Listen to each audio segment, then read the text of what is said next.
시청자 여러분 안녕하십니까? 헬로티비 뉴스입니다. 임기 1년이 채 남지 않은 지방의회 의원들의 해외 출장을 금지하기로 했습니다. 지방의회 의원들의 외유성 해외 출장을 둘러싸고 잡음이 끊이질 않자 정부가 조치에 나선 건데요. 자세한 내용 김소영 기자가 취재했습니다. 경기도의회는 지난 9월 기준 전체 의원의 91.6%에 달하는 143명이 지난해 국외 출장 항공료를 부풀려 회계 처리한 혐의로 경찰 수사를 받고 있습니다. 경찰 수사 중에도 지난 9월 경기도의회 13개 상임위 중 8개 상임위가 해외 출장을 다녀왔습니다. 156명 중 90명이 넘는 의원들이 해외 출장을 떠났고 출장비만 약 3억 원 넘게 사용했습니다. 지방의회의 공무 해외 출장은 어제 오늘 일이 아닙니다. 국민권익위원회가 지난해 지방의회 의원들의 해외 출장을 조사한 결과 관광지 입장료, 가이드 비용 등을 여행비에 포함시키는 이른바 외유성 해외 출장이 다수 발견됐습니다. 최근 내년 지방선거를 앞두고 지방의회 해외 출장은 더욱 증가했습니다. 행안부는 공무 국외 출장 사전 심사 절차를 대폭 강화하기로 했습니다. 지방의회 임기 만료 1년 이내인 경우에는 외국 정부 초청, 국제행사 참석, 자매결연 체결 등 불가피한 경우에만 예외적으로 허용하겠습니다. 출장 이후 결과 검토도 외부 기관 등에 요청할 수 있도록 했습니다. 동행하는 직원에 대해서 보호받을 수 있는 방안도 마련했습니다. 지시를 거부했다는 이유로 인사나 평가에 불이익을 주지 못하도록 하고 출장 중 사적 심부름 지시와 회식 강요 같은 갑질 행위도 금지했습니다. 지방의원의 특정 여행업체 알선 요구, 출장 강요, 회계관계 법령 위반 등 위법 부당한 지시를 거부할 수 있는 명확한 근거를 신설하도록 하겠습니다. 행안부는 규칙 개정 권고 이후에도 감사에서 위법 부당한 해외 출장이 적발된 지방의회에 대해 지방교부세, 국외여비 감액 등 재정 페널티를 부여하는 방안을 검토할 계획입니다. 헬로티비 뉴스 김소영입니다. 부천 시정연구원 개원이 당초 계획보다 늦어지면서 이 문제가 올해 행정사무감사에서도 다시 도마 위에 올랐습니다. 과거 관련 조례가 시의회 부결로 무산되며 진통을 겪었던 사안인 만큼 행감장에서의 질의와 발언도 큰 온도차를 보이며 팽팽한 긴장감이 이어졌습니다. 이정화 기자가 취재했습니다. 당초 지난 7월 개원을 목표로 했던 부천시정연구원. 행안부의 재단 설립 승인 절차가 예상보다 지연되면서 출범 시점을 가늠하기 어려운 상황입니다. 결국 시정연구원 현안은 올해 행정사무감사에서도 다시 한번 도마에 올랐습니다. 국민의힘 소속 시의원은 사업 지연과 예산 낭비 가능성을 지적하며 시정연구원을 세우는 대신 인공지능 등을 활용한 연구로 대체할 수 있다고 강하게 비판했습니다. 시정연구원을 위해서 세워뒀던 예산들 없었더라면 다른 예산으로 활용될 수 있습니다. AI나 여러 가지 연구 툴을 활용해서 충분히 새로운 정책들을 만들어낼 수 있다고 보고요. 예산도 전액 삭감해야 된다고 생각합니다. 이에 대해 집행부는 부천시 정책 방향에 따라 전략적 판단을 하고 있다고 설명했습니다. 설립 시기가 좀 지연된 거는 맞습니다. 그거는 뭐 여러 가지 사정상 저희 의지와 달리 똑같이 갈 수는 없으니까. 그리고 지금 말씀하신 AI도 말씀하셨는데 저희가 설립기부터 안정기까지는 2분의 1만 운영해보자는 것도 다 그런 취지가 들어가 있는 거고요.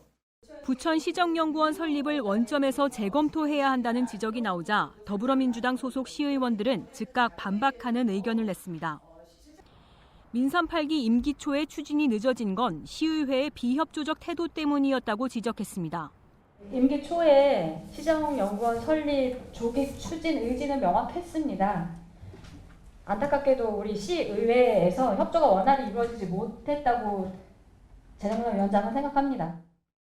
또 일부 의원들은 시정연구원 문제를 부천시 행정 전반의 문제와 연결짓는 것은 과도한 해석이라고 선을 그었습니다. 시정연구원을 하기 위한 그 예산 때문에 그렇게 됐다고 자칫 이 방송을 보고 계시는 우리 일반 부천 시민들이 오해할 수 있기 때문에 그 부분은 좀 약간 너무 억지스러운 주장이 아닌가 싶고요.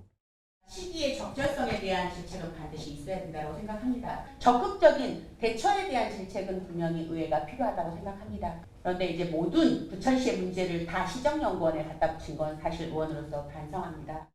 결국 부천시정연구원 관련 감사는 집행부 정책검증보다는 양당 간 입장 차이만 재확인하는 데 그쳤습니다.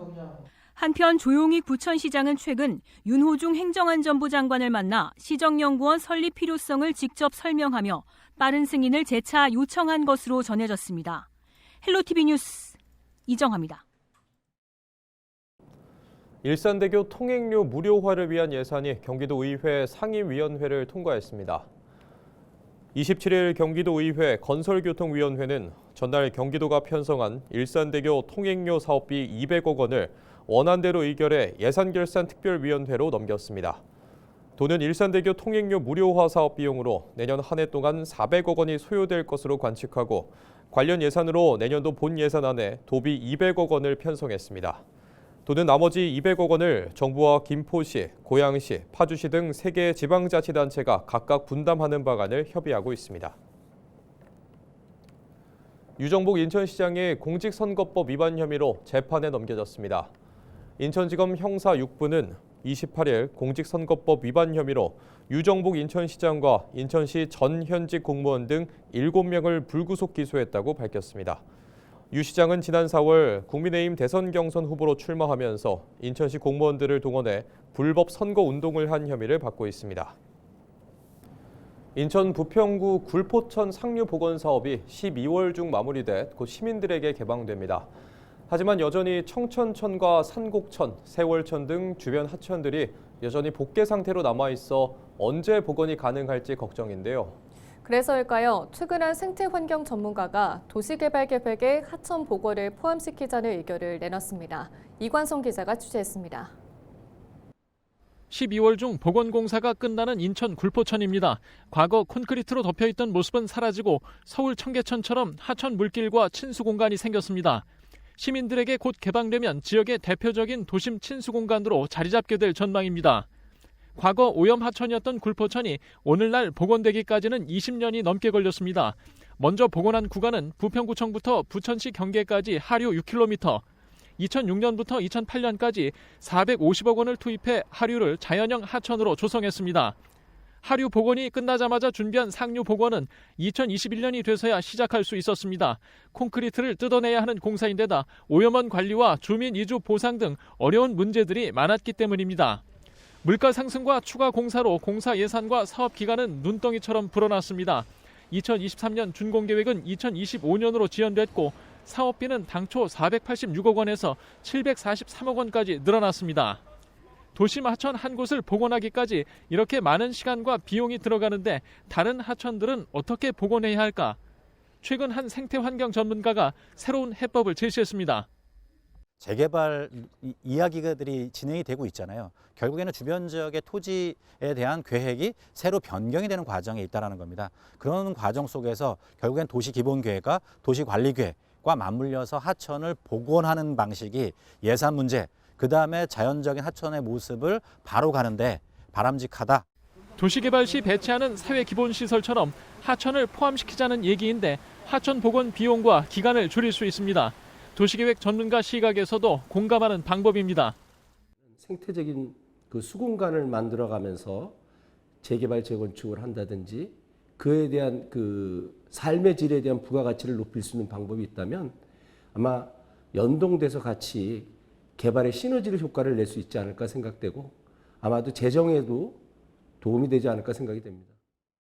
전문가들은 도시개발 시 하천 복원을 사회기반 시설이나 기부 체납 사업으로 반영할 경우 사업비를 20에서 30% 줄이고 기간도 1, 2년 단축할 수 있다고 보고 있습니다.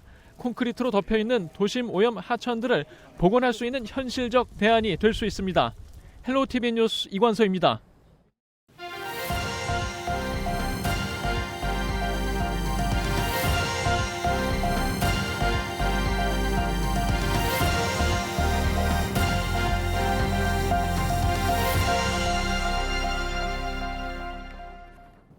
지난 10월 한 달 수도권 주택매매 거래량이 9월보다 크게 증가한 것으로 나타났습니다.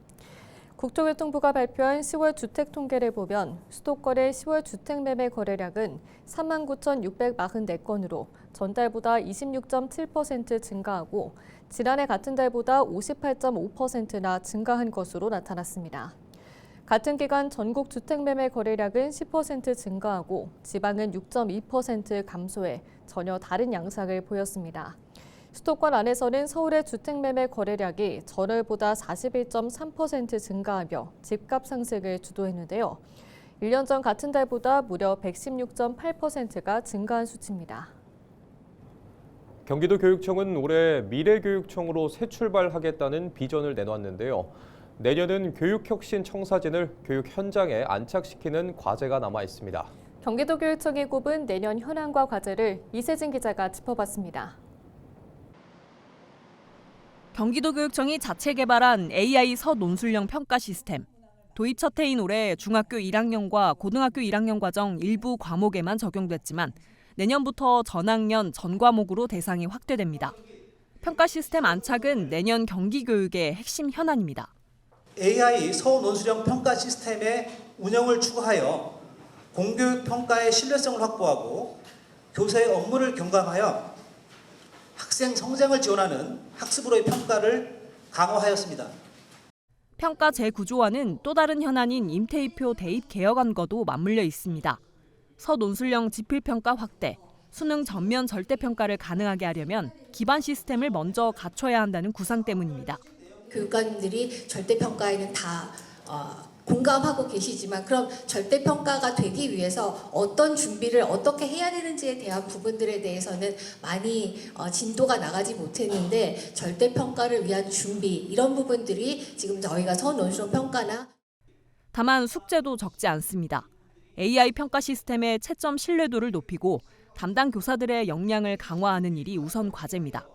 교원의 평가 역량 강화를 하기 위해서 AI 서논술형 평가 리더 교사 200명을 양성하고 그리고 평가 담당 교사 4,500명의 연수를 하반기 진행을 해서 내년에 다양한 형태의 확대가 될 수 있도록 대입 개혁에 대한 의지를 현실화하려면 관계기관의 공감대도 이끌어야 합니다. 저희가 해본 것을 경험을 바탕으로 충분히 하실 수 있다라는 부분들을 교육부와 국가교육위원회에 같이 논의를 해가는 과정에서 이런 부분들까지 같이 심도 있게 논의하겠다.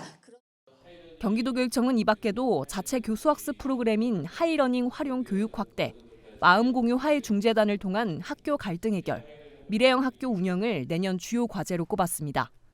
헬로티비 뉴스 이세진입니다. 인천시가 신구도심 간 균형 발전을 위해 도시 재편에 나섭니다. 유정복 인천시장은 최근 상상 플랫폼에서 원도심, 신도심 균형 발전을 주제로 한 주요 업무 보고회를 열고 민선 8기 4년차 핵심 정책 방향을 시민과 공유했습니다. 이날 유 시장은 원도심 역세권 중심 도시재생 추진과 경인고속도로 지하화로 원도심 재창조, 2035 인천 노후계획 도시 정비계획 마련과 숲의 도시 인천 조성, 공원 녹지 확충으로 생활환경 개선과 지역 건설 산업 육성 등을 통해 인천의 발전을 주도하겠다고 밝혔는데요. 우선 현재 진행 중인 원도심 주요 역세권을 혁신지구로 조성하고 공공주택 복합개발 등을 통해 도시재생 사업을 성공적으로 마무리하겠다는 계획입니다. 또 인천대로 구간에 대한 지하화 추진을 통해 상부도로 일반화와 연계한 개발을 진행하고 원도심과 주변 지역의 성장 기반도 마련할 계획입니다. 시는 또 2035 인천 노후계획 도시정비 기본계획을 통해 4대 전략과 5개 권역별 특화 계획도 추진하기로 했습니다. 이외에도 녹지와 공원 조성에도 박차를 가하고 지역 건설업체 성장을 위해 하도급과 지역 건설자재 수주 확대를 추진할 방침입니다. 인천시가 천원주택에 이어 내년부터 천원 복비 사업을 시행합니다. 이 사업은 인천에 주민등록한 무주택 신혼부부와 청년, 기초생활수급자 등이 1억 원 이하 주택 전월세 거래를 할 때 최대 30만 원까지 내야 하는 중개수수료를 1,000원만 부담하도록 시가 지원하는 내용입니다. 시는 내년에 3억 원의 예산을 들여 총 1,000가구의 중개수수료를 지원할 예정입니다. 또 시는 올해 큰 호응을 얻은 천원주택도 내년에 1,000가구를 추가로 공급하기로 했습니다. 이상으로 뉴스를 마칩니다. 시청해주신 여러분 고맙습니다.